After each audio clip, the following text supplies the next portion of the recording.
Seja bem-vindo a mais uma aula do teu curso de grego online. Na aula de hoje nós estudaremos o futuro do indicativo ativo e o futuro do indicativo médio. Os verbos gregos têm algumas características formativas, ou têm dois tipos de características formativas. As características essenciais e as características ocasionais. As características essenciais são raiz e terminação pessoal. Um verbo sempre terá raiz e sempre terá terminação pessoal, independente do modo, do tempo, etc. As características ocasionais são o aumento, o redobro e a consoante formativa de tempo, ou o formativo de tempo. No caso do futuro do indicativo ativo e médio, o verbo vai ter raiz e terminação pessoal, evidentemente, e vai ter também um formativo de tempo, que no caso do futuro é a consoante sigma. Portanto, para formar o futuro do indicativo ativo ou médio, tudo que você precisa fazer é colocar a raiz do verbo, a terminação pessoal primária, e então colocar entre um e outro a letra sigma. Fica da seguinte forma: lisso, lisseis, lissei, lissomen, lissete, lissusi. Você já conhece essas terminações, você se lembra provavelmente até da musiquinha. O, eis, ei, homem é teusi. Veja como é importante gravar bem essa música e como é importante gravar bem essas terminações. São as mesmas terminações do presente do indicativo ativo que você usa no futuro, com a diferença que antes da terminação você vai acrescentar a letra sigma. A tradução é a mesma tradução do futuro no português. Eu soltarei, tu soltarás, ele soltará, nós soltaremos, vós soltareis, eles soltarão. O futuro do infinitivo ativo, a mesma ideia. Você coloca a raiz, o sigma e a terminação do infinitivo em. Portanto, lissem é o futuro do infinitivo ativo.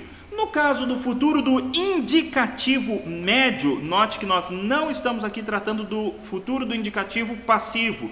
No futuro, a forma do médio e do passivo são diferentes e nós só veremos do médio.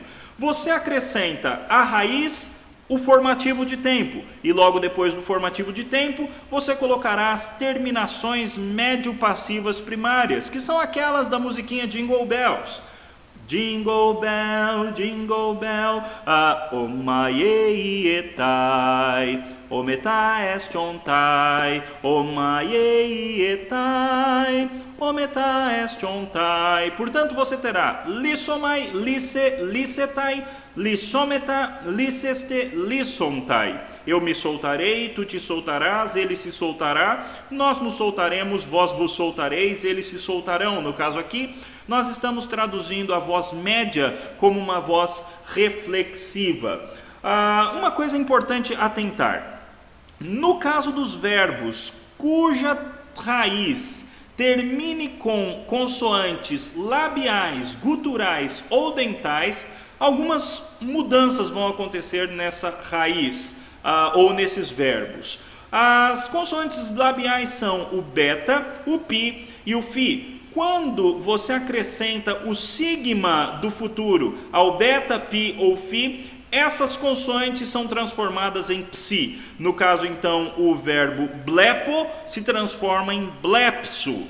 No caso das guturais, que são o gama, o kappa e o ri, quando você acrescenta o sigma do futuro, o resultado é um xi. Portanto, o verbo, por exemplo, ago, transforma-se em axo. E no caso das consoantes dentais, o zeta, o delta, o theta e o tau, a soma do sigma do futuro resulta em simplesmente sigma. Portanto, sozo vira sosso. Ainda dá tempo rapidinho. A formação do indicativo, do presente do indicativo do eimi, também se dá pelo acréscimo do sigma e a terminação médio-passiva primária. Então ficaria essomai, esse, estai, essometa, esseste, essontai. Esse então é o futuro, não o presente como está aí na sua tela, mas o futuro do indicativo de eimi. Até a próxima aula.